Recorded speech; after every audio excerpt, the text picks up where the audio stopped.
Hey guys, and welcome back to this channel. In this video I'll be showing you guys how you can enable or disable main track magnets and auto snapping and stuff like that on the timeline.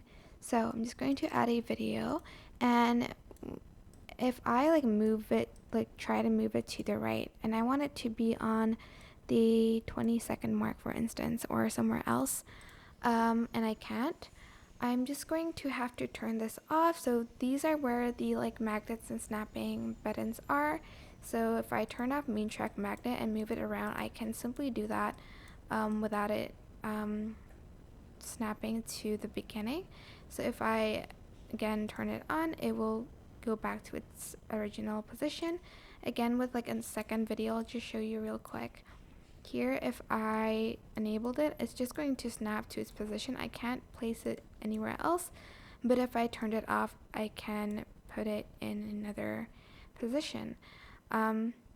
Same auto snapping. So if I turned it off, I can just place it anywhere and it won't snap to anything. For instance, I wanted to snap to this layer, it's not going to snap. But if I did turn it on, I can snap it to this line here, or this line here, to really match the clip before that. But I like to enable it just to make my editing neater. But if you don't want to, you can just disable the buttons here.